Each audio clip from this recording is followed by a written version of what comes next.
Are we giving them a couple minutes before we play it? Because otherwise they've got like a minute to get in. Huh? They've got a minute and a half.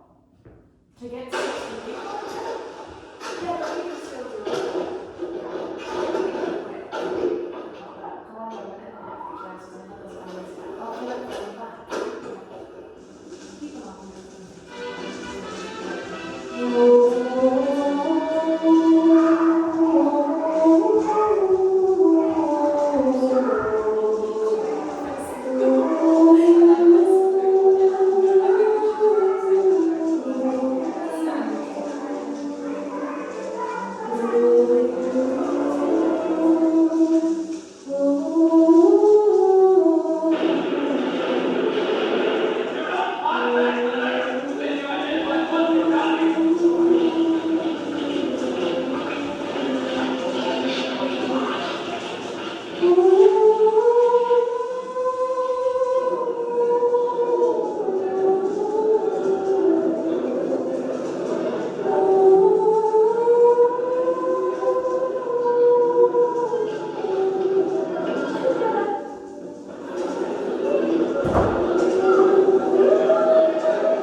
cosmopolitan societies. It's no wonder that some British men look back in anger on the days when both the traditional ideals of nationality, masculinity, and Britain were deemed great. In a society where straight, white, and male privilege is now seen as a legitimate rebuttal in shutting down the arguments of men. Hello, ATA, and welcome to our British Contemporary Scenes Project.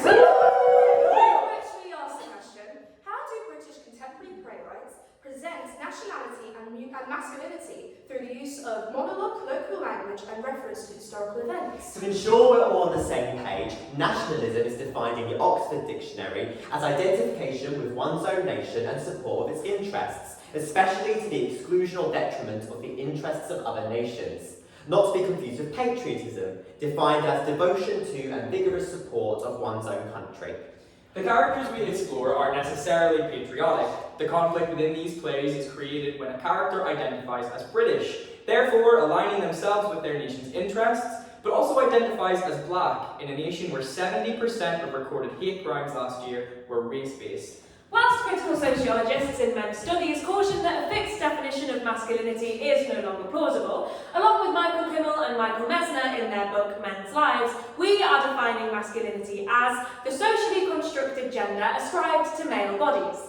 In her 2013 speech, Britain's Crisis of Masculinity, Diane Abbott, a British MP, argues that we have a generation of boys without heroes, struggling to find a role and sometimes a voice in society, lost in a changing economy where old images of masculinity have faded. Leo Butler begins to explore this idea in his play, Made of Stone. Leo Butler is an award-winning playwright from Sheffield who trained on the Rosegrove playwriting programme.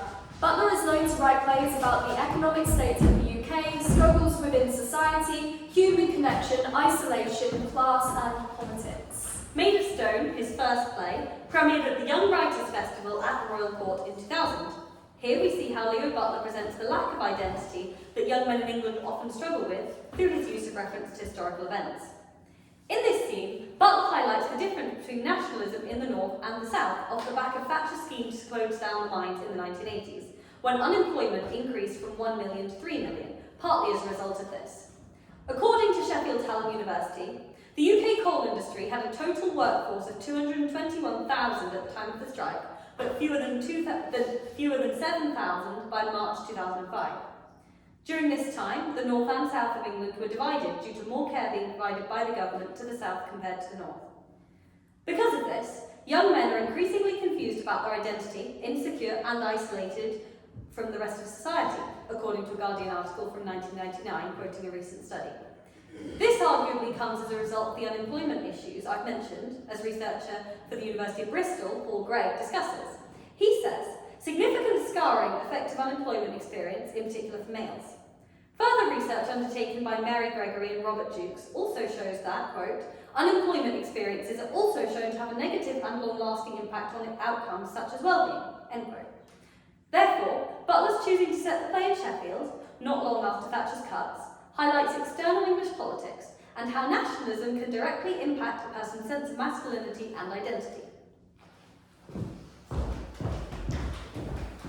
Oh, they're gonna lump me with a court summons, ain't they?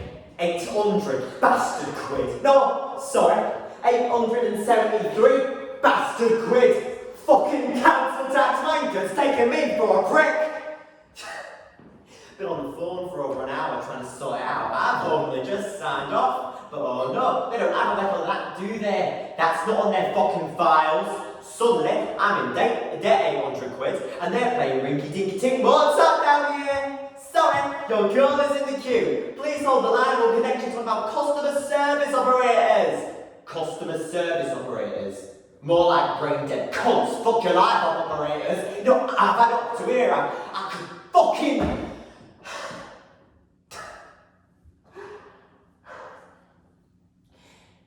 Ain't your point of getting a job so you can clear your debts, so you can stay on top of bills.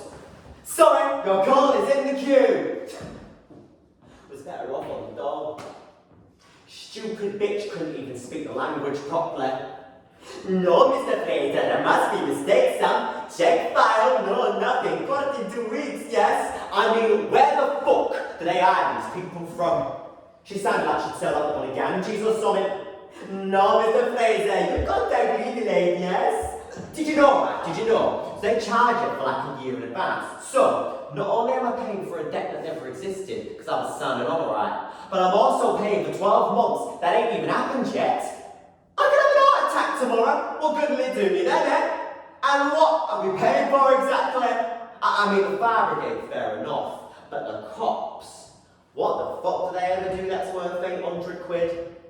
Sitting on their fat houses all day, pulling people up for non-payment of council taxes when there's junkies and murderers and rapists roaming the streets scot-free. Tell ya, we were better off with the Tories in power. Knew where you were then, never had any of this shite. You fucking Labour, call themselves the Labour. Bleeding you dry. Yuppie bastard Blair, grinning like a twat, saying he's out for the people. Fuck that. think we are, eh? Plebs. That's what. Ignorant, bloody plebs. Prick don't know jack shit. Like to see him sit in the social all day. Him in his brass and a pushchair giving it all that mighty mouse bollocks in his Gucci fucking haircut. Yeah, right. He'd shit himself. Too busy knobbing off Cherie to give a fuck anyway. Snorting coke with a dirty flange every night. Yeah, mate. They're all cokeheads, you know. Closeted, coke-headed faggots. It's Thatcher who runs this country, not him! Wanker. Gotta go to the dollar office now. Sign another fucking form to prove I'm not a fucking fraud sorting out their mistakes. You know, I said to her, I said, can't you do it? No, Mr. Fraser, you pre-formed to ask, yeah? I mean, whenever I've got time to go to the dollar office, eh? I'm a working man! The next scenes are from Butler's 2016 play, Boy, a play that spotlights the struggles and lives of young men who have recently left school, as they're thrown into a British society that provides no plan and no help for those experiencing poverty, after failing to set them up with a decent education. In an article review for the play's world premiere at the Almeida in 2016, Susanna Platt observed Liam, the central character, as being like a hole in a jigsaw, defined by what is around him. In Boy, Butler presents this masculine lack of identity through the character of Liam through the use of colloquial language. His speech is mashed up fragments, echoes of institutional jargon and street slang. None of his words seem entirely his own, Clapp expresses in the Guardian article, responding to Butler's use of mimicking and repetition of dialogue, with filler words such as yeah, nah, and like making up most of Liam's speech. Having an unset regional/dialect/colloquial language for the central character of the play illustrates a lack of identity as it subverts from the usual practice in playwriting. Instead of establishing where Liam is from and who he is, as many characters often are with a set dialect, language and accent, Butler writes Liam as a sort of echo of the society around him, removing his set location and sense of individuality. Through this, he implies that today's generation of young men go through others to find themselves. Diane Abbott argues that young men are searching, reaching for the right path, and how they often get lost, falling into gang culture, drugs, or jobs that prioritise self-gratification. This struggle to find their way in the world has left many men fighting mental illnesses with no one to turn to. And according to UK statistics from 2022, out of the 5,284 suicides that year, 3,909 were identified as male. As you'll see in the next two scenes, Liam continually changes his identity to fit in with the people of Britain that surround him. His own sense of self is lost, so much so that he even forgets his own name and the destination in which he is looking to reach.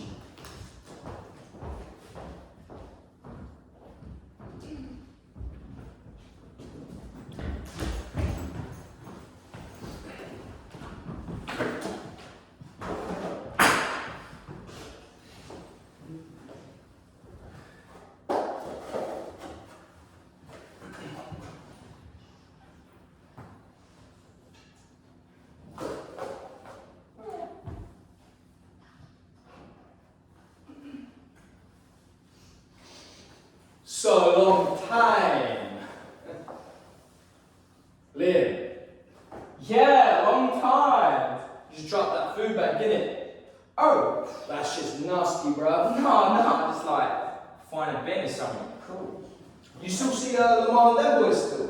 No, yeah. I ain't seen no one, bruv. No one. No. You sure, fam? Yeah, no, I'm sure. Well, if you ever want something, Yeah? What like? anything, bruv, innit? Look. Oh, fuck! Anything you want, G, check it. No, wicked! So like, Oh, anyone, yeah? Lamar, Jamal, or some little blunt or something. Thanks. Nah, anything. Come see me, yeah, then? Go tell them that. Long time. Long time, innit? Black Toyota on the corner, you see it? Is it still there? No. Alright, so laters then. Wicked. Cool, bruv, laters. Come shout me though, yeah?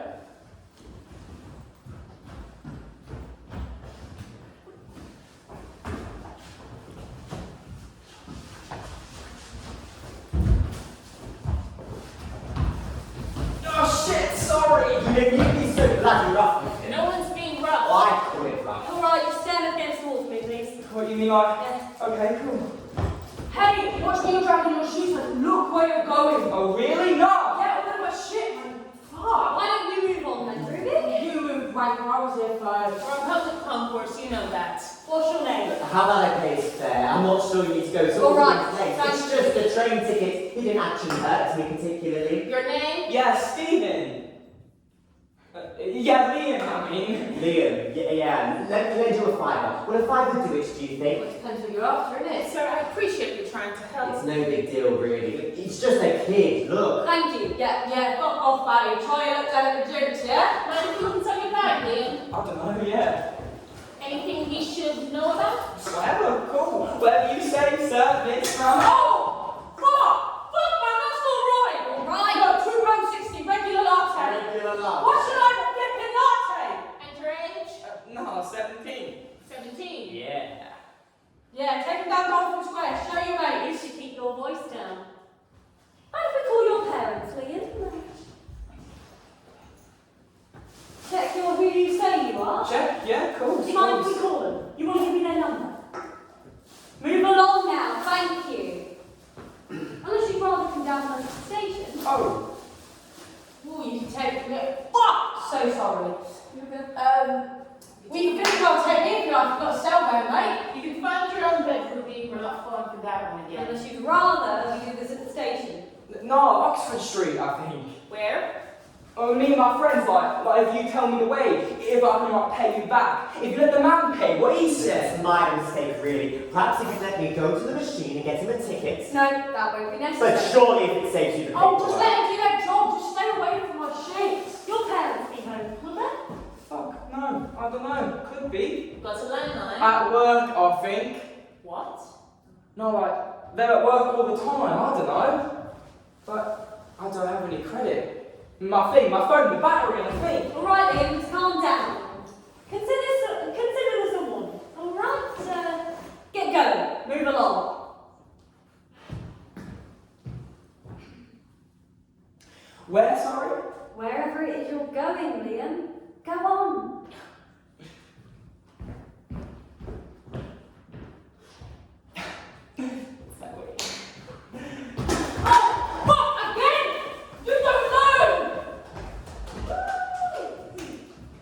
Sing Your Heart Out for the Lads, written by Roy Williams, a black British playwright, was first performed at the National Theatre in 2002.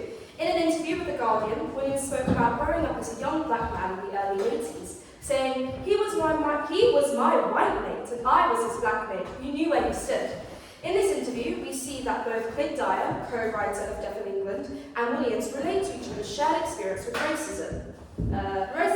Williams is then asked, what inspires him to write? Everything. Life, universe, everything motivates me to write. Things that piss me off, things that break my heart. That motivates me to write.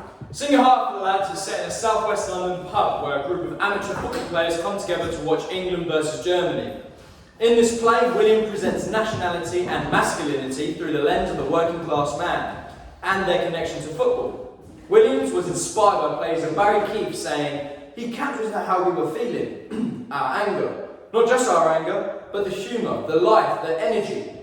In the play we see Alan, who is described as a white man in his late 40s. He references the river of speech blood, the speech rivers of blood throughout the play. This speech by MP Enoch Powell that incites violence against immigrants. In this famous speech, Powell says that in 15 to 20 years, the black man will have the whip hand over the white man.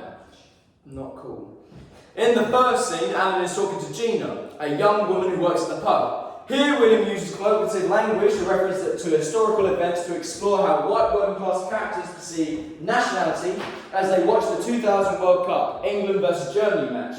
An intentional reference to Britain's lost glory days in which our country won wars. Now our nation watches as we lose, and the game defines our nation. Alan starts to talk about the rivers of blood speech, and Gina shuts him down, saying, "None of that white rivers of blood," suggesting she perceives nationality as something discontent from the race, and the traditional ideas of nationality are beginning to change for the next generation. Yeah, and the papers lie on a regular basis when it comes to the likes of us. Throw in a pair of titties and they got you hypnotised. Don't prove that point, please. Gina, love, I don't read papers. I ain't picked one up in years. I read books, and I'm telling you, it's amazing what you read. Pages of it, reams of it, history, telling you, making valid points that the blacks, the non-whites have absolutely nothing in common with the Anglo-Saxon Celtic culture. The what? If they want to practice their black heritage, they should be able to do so in their own part of the world, by all means. So, why? Go on. The souvenir. Go on. Go on. Bollocks! Consider this. The blacks lived side by side with the Egyptians for thousands of years. Only about 20 miles of sand separated them. But when the Egyptians came into contact with them, they hadn't even invented the wheel. When the Egyptians had it thousands of years ago, they couldn't even copy it. Maybe they didn't need it. But what has the black man ever done in the world? That's it. I'll tell you, when the British and European powers colonised Africa, the colonies had a high standard of civilisation. When the decolonisation came, we left those countries economically sound with good administrative government. The whites left and those blacks are killing each other. Now they've got some of the most poorest countries in the world. That's how capable the blacks are of looking after themselves and running their own countries. You look at the rest of the black hemisphere. The Caribbean, rotting with poverty after them. Now we have them. Now we gave them the means to run their countries efficiently. But we're still pumping aid into them just to keep them afloat. Now, if they can't live with each other, why should we be expected to live with them as well? Look at us. We won the war militarily, but we lost it in real terms. But you see, the Germans, the Japanese, the two strongest economies in the world, because their countries have been so heavily bombed that the money had to be pumped in to rebuild their industries. They've managed it. So why couldn't the blacks whose countries weren't even destroyed? Why do we have to always keep giving into their begging bowls money, which we can do with ourselves, never mind how the poor blacks are suffering around the world? In the next scene, we're introduced to two black brothers, Barry and Mark, who are both black and British. Barry talks to Mark about his nationality and the decision to identify as British, when he says to Mark, "Fucking bastard about I am English." This interaction shows the effect that not being perceived as British because of his race has had on Barry. He goes on to, "That's British, that's us," revealing his Union Jack tattoo, suggesting that his nationality is an integral part of him, but also something that is perhaps only surface level, as Williams begins to question what being British means. The use of colloquial language with words such as that instead of that, and further, Barry using words such as nutting and yeah, is Williams suggesting that even when Barry attempts to use the same language as the Britons he wants to identify with, nationalism goes deeper than the language and won't guarantee his acceptance. It's about I ain't English. Oh, that geezer Alan talks to me like I'm stupid. You shouldn't say around. Should have told them about Euro 96. Wembley, Holland, the game. I know. Oh, we killed them. Oh, man, we killed them. 4 goals, glass sprayed all over them. Best match was 6-6. Saw it with my own eyes. You, Mei-Li, cheering on the lads, singing our hearts out. I backed you and Lee up, but those bunch of Dutch fans tried to pop pop. We kicked every bit of shit out of them and rolled it right into their face. Should have told them about that. They gave it a fucking slap. It was nice to me as well. They only pretend to be your friend. I'd have a problem with the rest of them. Not yet. What are they? A couple of packies now. What's happened to you? I just watched Sharon get dragged out by her hair. Sharon's a bitch. So she deserved that. Well, stop using her as an excuse. You are. Look, I don't want to go home. I don't want to see Dad like that. So let's get out of here. Go see Daryl and them. They're probably watching the match. I don't like Darren and his mates. You shouldn't be afraid of your own people. I ain't afraid of them, I just don't like some of them. Well, you feel the same way, Mark. Well, I used to. I love the way you were with them. Them with their bad attitude, you used to slap them down. They were having a laugh. What's the army done to you? Look, Barry, this is British. This is us. Well, show me yours. Get off. You were going to wear out pride, you said. You didn't care who saw your red, white, and blue or who laughed, because you weren't going to end up like some black cunt. This is British. We are here. We kick arse with the best of them. God save the Queen, that's what you told me. They don't want us here, Barry. We were born here. They don't care.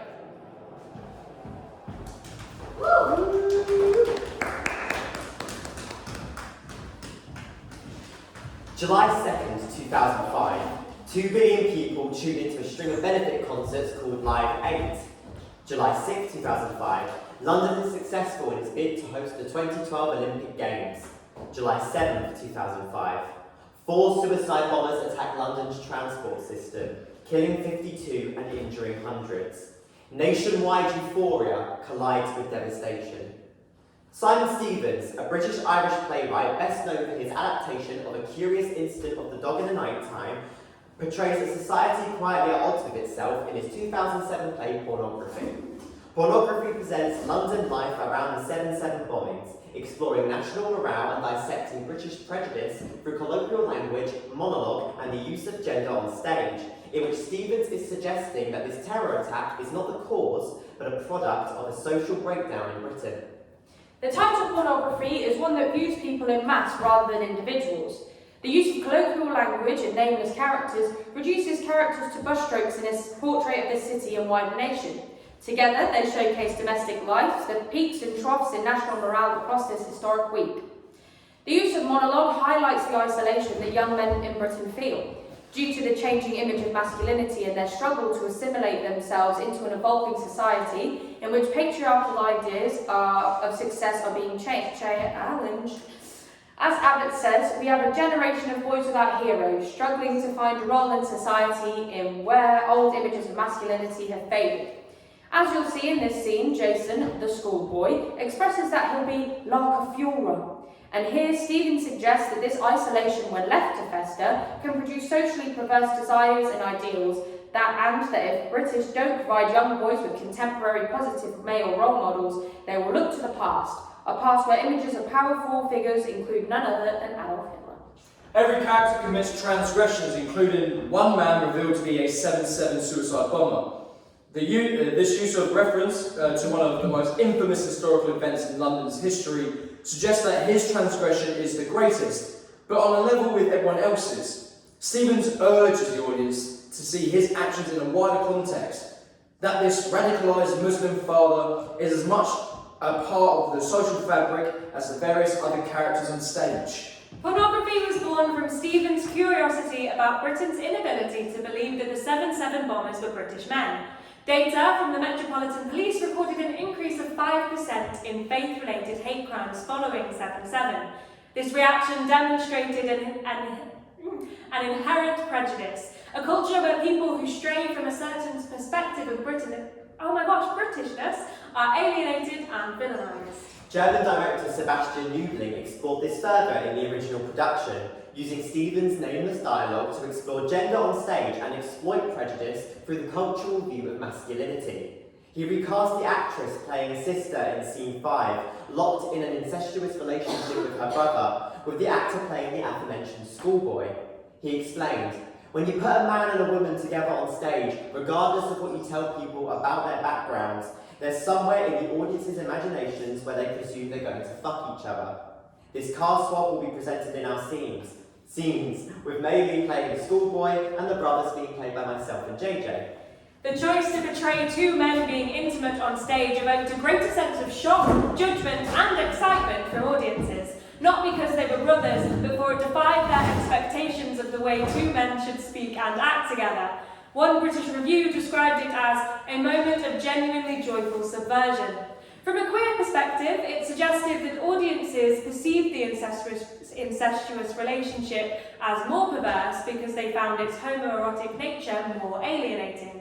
This links to Stephen's initial investigation of prejudice as another example of people being alienated from British culture as they stray from a certain image. We didn't watch it! Any of it! I know! Oh, I bet it was fucking dreadful. Oh, I would have liked to have seen Pink Floyd. Oh, I would have cut my eyes out with a spoon. Oh, I'm extremely drunk. Oh, me too. Oh, God. Where were you? What? Oh, you never said. All this time. I was all over the place. Tell me where. No. Why? Why won't you? Were you alright? Not really. I'm sorry. What for? I'm sorry you weren't alright. I would have done anything to stop you from getting hurt. Come here. Oh. You smell nice. Thank you. Well, you smell like you. No one smells like you. I wonder why's that? I have no idea. Next maths lesson in this is this is hilarious, right? I won't stop talking, he sends me out, I won't move. Can't make me. You can't make me move. You can't touch me. You touch me, I'm gonna go to the police. Sir, you touch me, I'm going to the police. Sir, do you fancy Miss Watson? Sir, do you know where she lives? She lives on Parcel Avenue, doesn't she? Have you ever been there? I could get myself a knife. Oh, it wouldn't be that difficult. I could get myself a gun. Yeah, I could get really fucking drunk. I could get myself a gun. In Moscow, all the black marketeers and prostitutes were evacuated from the city centre to create an archetypal image of the dignity of Soviet communism. You know, in Atlanta, they flew the flag of the Confederacy of the roofs of most of the venues, and in Barcelona, trackside officers carried submachine guns. Yeah, I fucking hope that London don't get it. It'll rip the art out of the East End. It'll be a catastrophe. Shut up. You what? Shut up. Just stop talking. Here. What? Feel this. What are you Stop fucking talking. And feel this. Where? Here. What about it? It's soft, isn't it? How did you find out where I live? Jason, this is serious. It's in the phone book, mate. It's not difficult. Do you want a cigarette? And what are you doing here? You're wrong about the Olympics, miss. I was what? Couldn't fucking believe it myself. I thought they all must be insane. Did you see them? Did you think they were insane? Miss, did you think Lord Sebastian Coe was insane? And David Beckham? Jason, can you move away from my house, please? Where were you at the weekend? Where what? Where were you? At the weekend? You weren't in a weekend. Did you go away for the weekend? Jason, get off my wall this instant. Or what? Jason, if you don't get off my wall this instant, I swear I am gonna have to call the police. You worried about losing your job, miss? Why what? Because you know, students and teachers aren't really meant to fall in love with each other. I'd look after you though, if you did. Jason, what on earth are you talking about? We shouldn't do this. I know. This goes against every rule written by anybody in the whole history of human culture. I know. I mean, you're my brother. I know. This is... What? I can't. Come on. I can't. Please. For me. Yeah. Yeah. Feels good. Doesn't it? Well, doesn't it? On my way up Oxbow Lane and there's this sky, and he's looking at me as though he's seen something in my eyes. He's drunk. I think drunk people are the worst. I mean, I didn't know if he was going to hit me or kick me or what. But he's looking at me as though he recognises something. And then he started smiling. I got home, I get to my room, I put a CD on, I can hear Mum and Dad downstairs, I don't go down, I go to my sister's room and I lie under her bed and the phone goes. Please don't answer it. Please don't answer it. Please don't answer it.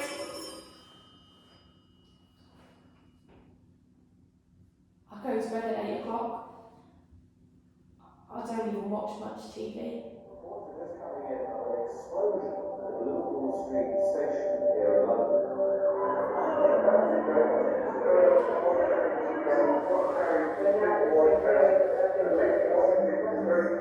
Two trains stuck in tunnels at Edgware Road, and it's not a ticket diary.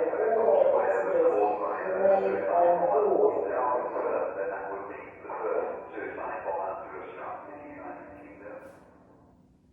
In the future, people will look at me and they'll know that I was right about all of this. In the future, people will do what I say. I'll be like a funeral. What, you think this is some kind of joke? Do you think I'm joking? I was worried about you, you're really late. No. I was terrified. No, I tried calling you, but all the mobile phone lines were down. No, I'm sorry. You're safe. Yeah. Where were you? They cancelled all the tubes. I had to walk home. Fucking hell. What? Just fucking hell. Fucking hell. Fucking hell. What's mad out there? Everyone's walking and all the pubs are packed. You need to go. What are you talking about? You need to go. You need to leave. You can't stay here anymore.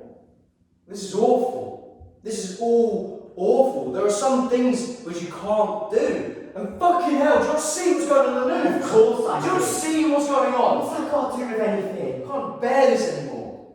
It's all wrong. It's terrible. What are you even doing here?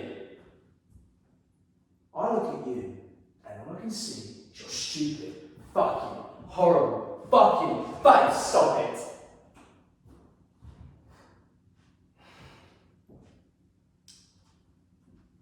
I walked home,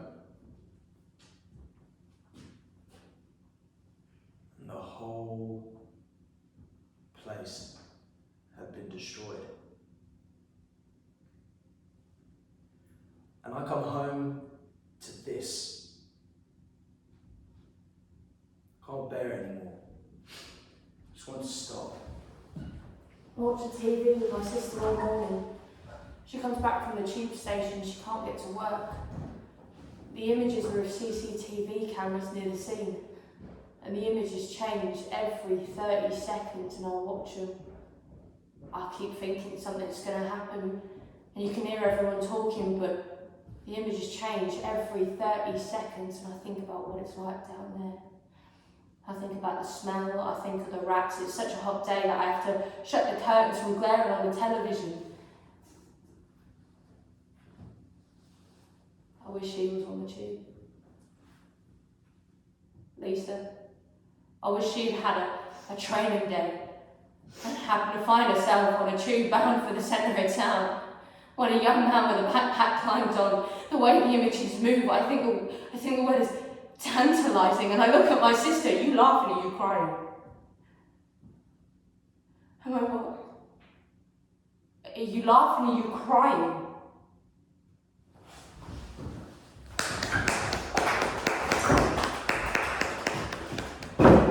Further looking at how anyone perceived as alien to British culture can and will be villainised, Roy Williams continues to explore nationality and masculinity alongside playwright Clint Dyer in the Death of England trilogy. The third instalment, Death of England Closing Time, which premiered at the Dorfman Theatre on the 20th of September 2023, features Carly and Denise, The two women that Delroy and Michael parade around as and make constant reference to in the previous two plays, finally in the flesh for audiences to meet themselves, as they pack up their failed florist and takeaway business and work through their integrated families drama. Here, Dyer and Williams continue their practice of using monologue to present both the damaging effects of nationalism and race on a person's idea of masculinity. The use of monologue through a female voice allows the playwrights to explore the vulnerable side of masculinity that Delroy would never present to an audience on stage as himself. Sam Wolfe, a writer specialising in men's mental health, states that having a stiff upper lip, not crying, hiding vulnerability are all expectations placed on men in Britain. These expectations can be reinforced in all sorts of ways, fathers influencing sons, etc. In the monologue delivered by Carly as Delroy, she describes a dream he had about strangling his father. Notably, as he does this, he says that his hands are white.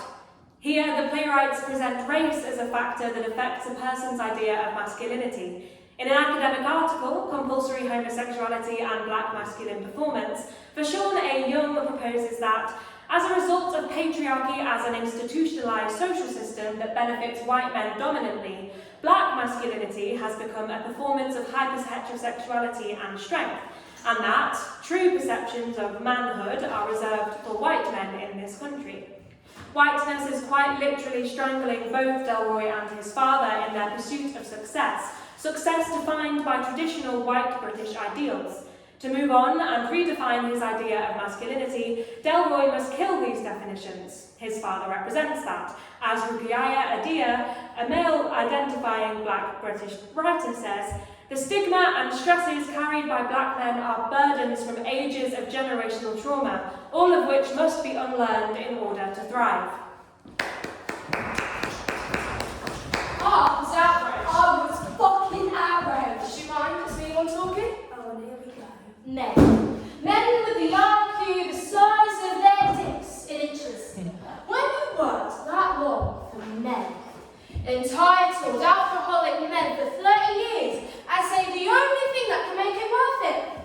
Money, then to lose it all because of a man that you gave birth to and... What, hang on. Well, that ain't... Yes, it is. Everything I have, everything I have built has been taken away by the man who's coming for these. So not to take her. You hear? Fine.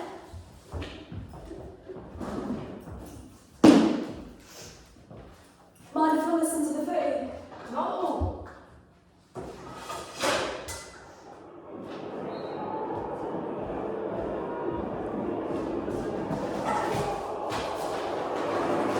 Well, at least they're enjoying themselves. I might call Delroy. No, Carly, and fucking dead. What do you think? Okay.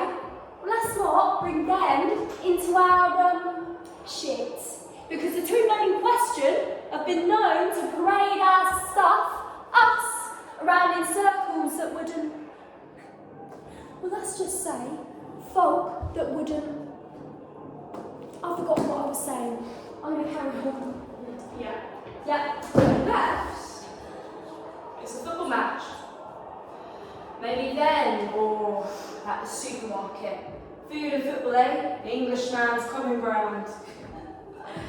You know, Delroy cried more at Orient's relegation than he did at his dad dying. That's not quite fair.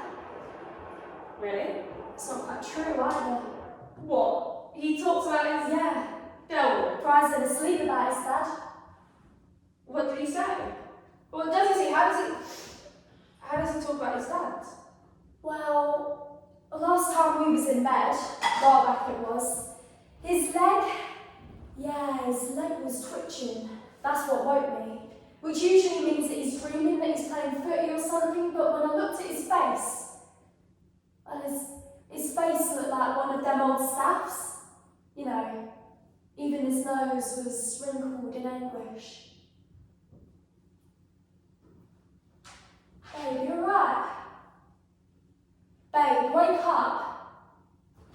Delroy, wake up. Oh my God. Oh, fuck, Carly. Fuck, my dad. I was strangling my dad. I had him by the throat, but I was 14. His face was puffy, filled with a whole lot of blood. His eyes filled to the brim with tears, and my hands were thick man's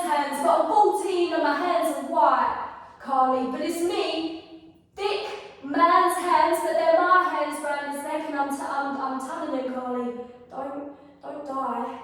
Don't die, please don't die. And I'm killing him, Carly. And I start to tell him, Carly, about how good I'm doing and about how great I am at maths. And how it don't mean nothing if he can't see it. Yeah, I tell him if I don't get his approval that my efforts are worth it, then I ain't worth shit. That if his fight to survive all this racism ain't worth it, then I don't mean shit. And he stopped breathing. No breath, just panic in his eyes now. As his eyes are getting bigger and bigger, stiller and stiller, bigger and bigger. But I keep squeezing. My hands are getting darker and darker till they're my hands.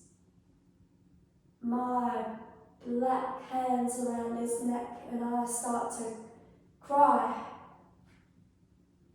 Carly, I cry. Cry so deep I feel like there's breathing through my arse. And he's gone. And something in me is gone. A part gone with him. A part of me is dead. Gone. That's it. It's like, there's nothing left to prove anymore. I don't need to do anything for anyone. I don't owe anyone nothing. Nothing.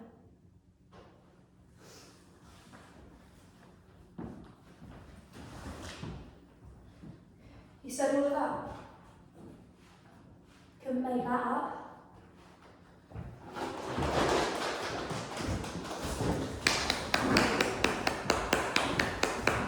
In this next scene, Dyer and Williams further delve into the intricacies realities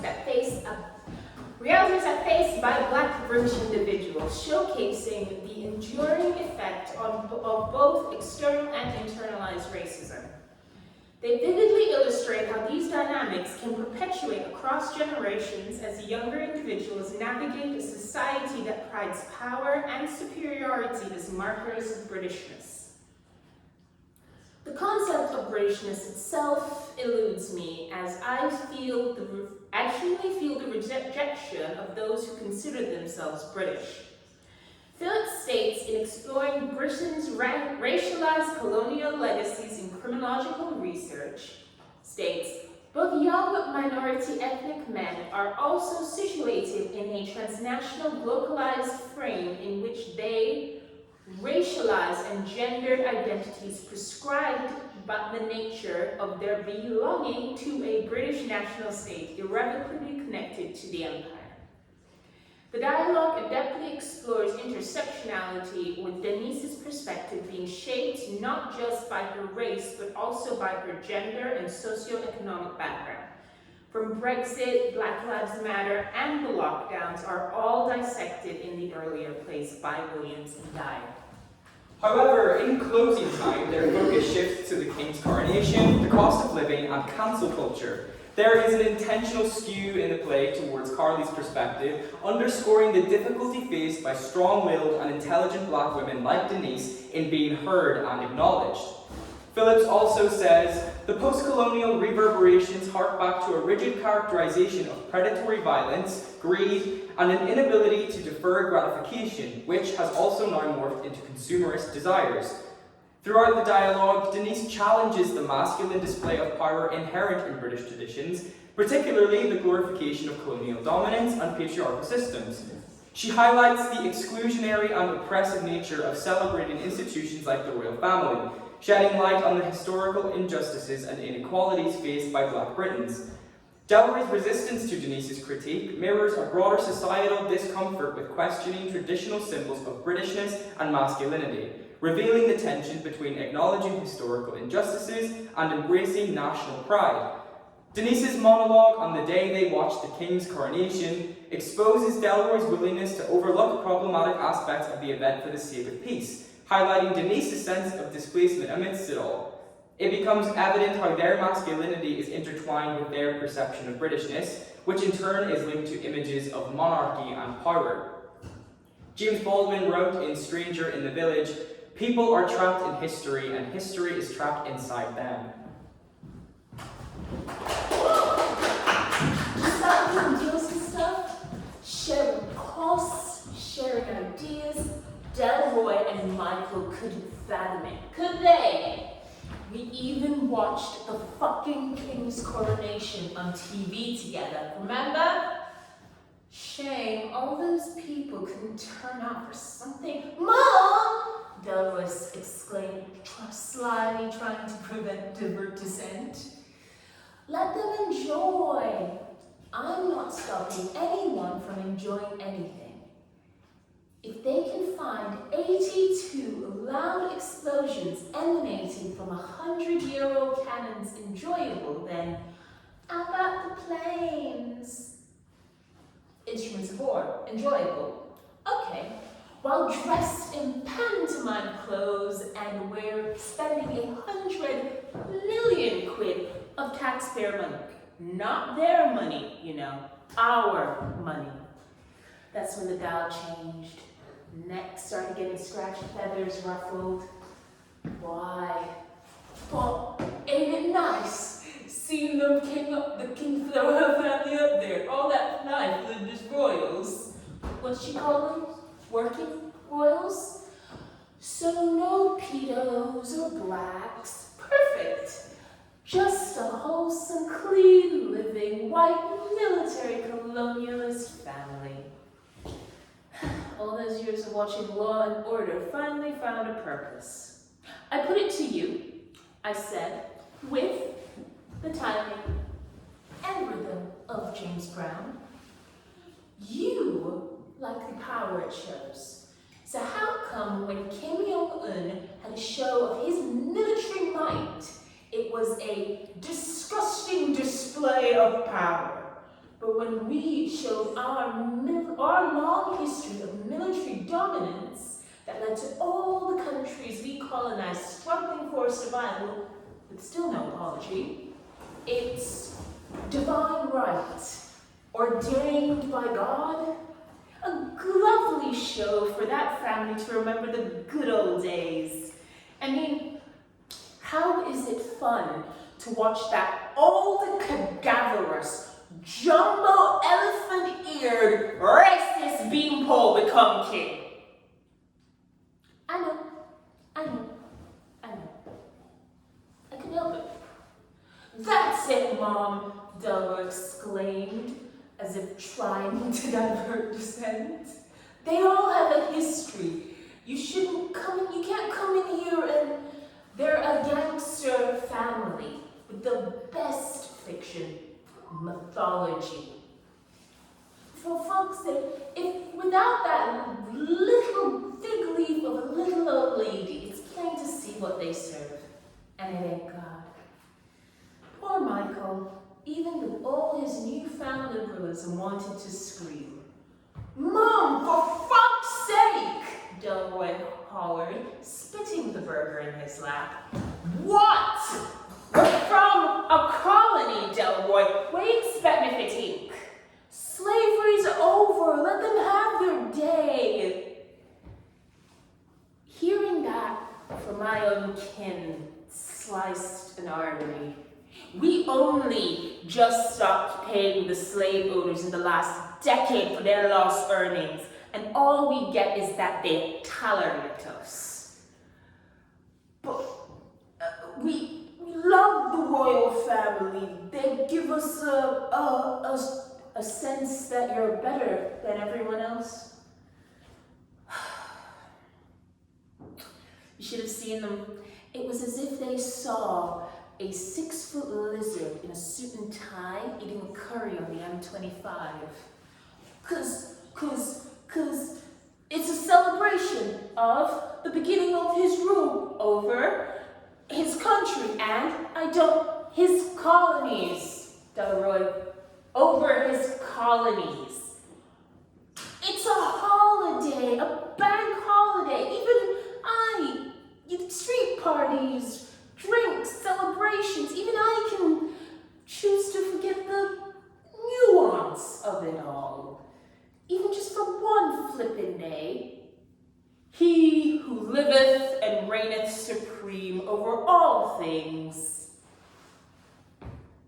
Where's the fucking nuance there, Delroy? I said, pointing to the TV. A 74-year-old man who's never worked a day in his life is being showered with 100 billion quid's worth of stolen bling.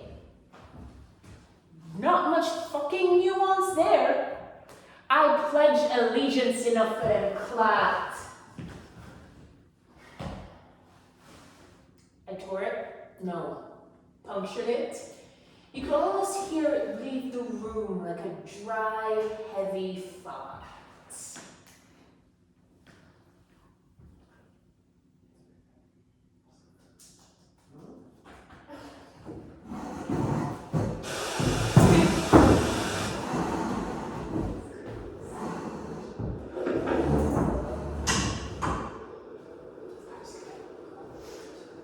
God save the king!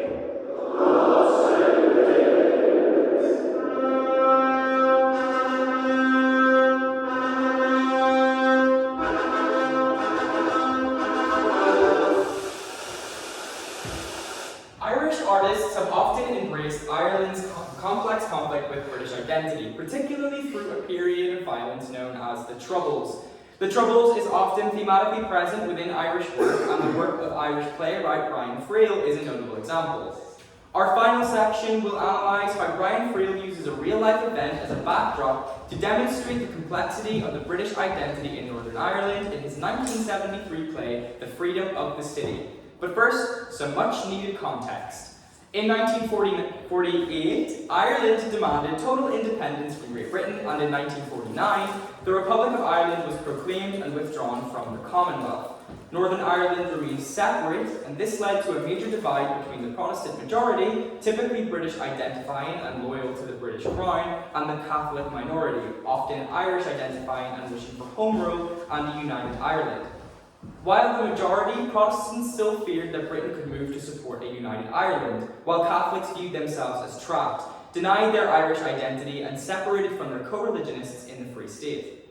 The growing popularity of the civil rights movement in the United States would eventually inspire Catholic people to conduct their own acts of civil rights protest. And on January 30th, 1972, during a peaceful civil rights march in protest of a government ban, British paratroopers opened fire on a crowd of Catholic protesters in Derry City. 13 people were shot dead, none of them were armed. This massacre became known as Bloody Sunday and is considered to be the beginning of the Troubles. 2 investigations were held by the British government. The Widgery Tribunal, held afterward, largely cleared the soldiers and British authorities of blame, describing some of the soldiers' shooting as bordering on the reckless, but accepted the claims that they shot at gunmen and bomb throwers. In the scene you're about to see, 3 unarmed protesters find themselves in Derry City's mayor's parlour, where they are trapped by British soldiers and emerge only to be shot. The scene features 3 protesters who talk about their final moments before being killed, and a judge character who represents how the British government avoided responsibility for the killings, blaming the unarmed victims. There is no reason to suppose that the soldiers would have opened fire if they had not been fired on first. Friel was outraged by the Bloody Sunday killings and wrote Freedom in response. The play was such an accurate depiction that Friel, out of respect, chose to set it in 1970 so that it would not be mistaken as a factual retelling. I argue that choosing to base his play so closely on Bloody Sunday and the Troubles allowed Friel to display the impact that Britishness has had within Northern Ireland and the difficulty of being expected to identify with the very thing that oppressed them. I argue that Friel manages to recover some of this history and the colonial impact in Ireland using colloquial language. Irish novelist James Joyce writes in Portrait of the Artist in Exile, "The Irish, condemned to express themselves in a language not their own, have stamped on it the mark of their genius and compete for glory with civilized nations." Friel's commitment to writing in a vernacular that is so unapologetically Irish is a way for him to use his practice as a tool to reclaim parts of the Irish identity in a British Northern Irish context. Timothy Hayes of St John Fisher's University writes, Friel's plays from this period are characterised by a marked disdain towards Britain's military presence in Northern Ireland and by the British government's refusal to allow the citizens of Northern Ireland their right to self-determination. Northern Irish people can now choose to identify as either British or Irish, but there is still an underlying judgment and an ongoing debate on how we should choose to identify ourselves. To conclude, we identified a common practice between contemporary British playwrights and their exploration of nationality and masculinity through the use of monologue, colloquial language, and reference to historical events. All present the link between nationality and masculinity as a damaging link, both to the individual psyche and subsequently to the people in their lives. It appears that these playwrights urge the audience to look inward and understand that identity is far more than a label, suggesting that we should swap out the impossible task of finding a name for ourselves with the more fulfilling task of finding what makes us happy, not to fit into a box defined by patriarchy in Britain. When we review the traits of race, gender, sexuality and nationalism, perhaps we can finally work towards creating a more tolerant and free Britain, in which success isn't defined by masculine ideas and whiteness. We acknowledge this is easier said than done, as do our chosen playwrights. So until that day comes, we continue to dismantle and explore these ideas through theatre. Whether you are Irish. Queer. Jamaican, A sister, My brother. a Londoner, a Mongan, you're not white, Oh, woman! Yeah.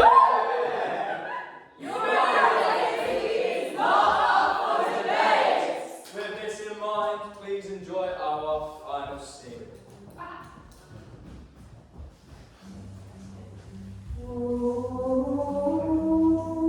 In Guildhall Square one sunny evening, 3 dirty volunteers were shot. 2 were but lads and one a mother. The Saxon bullet was their lot. They took a stand against oppression. They wanted Mother Ireland free. The blood seemed to Guildhall pavement across Montserrat for all to see. We'll not forget that sunny evening, nor the names of those both three, who gave their lives for their ordained Mother Ireland woman free. They joined the lines of long gone heroes, England's victims, one and all. We have their memories still to guide us. We have their courage to recall. We came out the front door. We had ordered to stand on the top step with our hands above our heads. They beamed searchlights on our faces. I even heard the click of their rifle bolts. There was no question of their shooting. I knew they were going to shoot. Shooting belonged to a totally different order of things. And then the Guildhall Square exploded, and I knew a terrible mistake had been made. I remember feeling agitated, not because I was dying, but that this terrible mistake had been recognised and acknowledged. I remember my mouth trying to form the words, mistake, mistake, mistake. And that's how I died. In disbelief, in astonishment, in shock. It was a foolish way for a man to die. The moment we stepped outside, I knew I was going to die, instinctively, the way an animal knows. Jesus, they're going to murder me. A second of panic, no more, because it was succeeded, overtaken, overwhelmed by a tidal wave of regret, not for myself nor my family, but that life had somehow eluded me, and now it was finished. It had all seeped away, and I had never experienced it.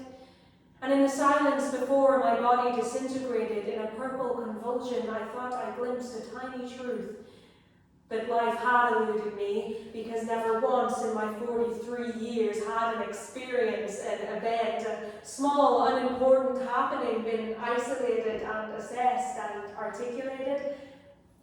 And the fact that this, my last moment, was defined by this perception, it was the culmination of sorrow. In a way, I died of grief. A short while after I realised we were in the mayor's parlour, I knew that a price would be exacted. And when they ordered us a second time to lay down our arms, I began to suspect what that price might be, because they leave nothing to chance, and because the poor are always overcharged. And as we stood on the Guildhall steps, two thoughts raced through my mind. How serious they were about us, and how unpardonably casual we were about them, and that to match their seriousness would take a total dedication, a solemnity as formal as theirs. And then everything melted and fused together in a great roaring heap. And my last thought was, if you're going to decide to take them on, Adrian Casimir, you've got to mend your ways. So I died, as I lived, in defense of flippancy. In summary, my conclusions are as follows. 1. There would have been no deaths in Londonderry on the 10th of February had the ban on the march and the meeting been respected, and had the speakers on the platform not incited the mob to such a fury that a clash between the security forces and the demonstrators was almost inevitable. 2. There is no evidence to support the accusation that the security forces acted without restraint, or that the arrest force behaved punitively. 3. There is no reason to suppose that the soldiers would have fired if they had not been fired on first. 4. I must accept the testimonies of various technical experts and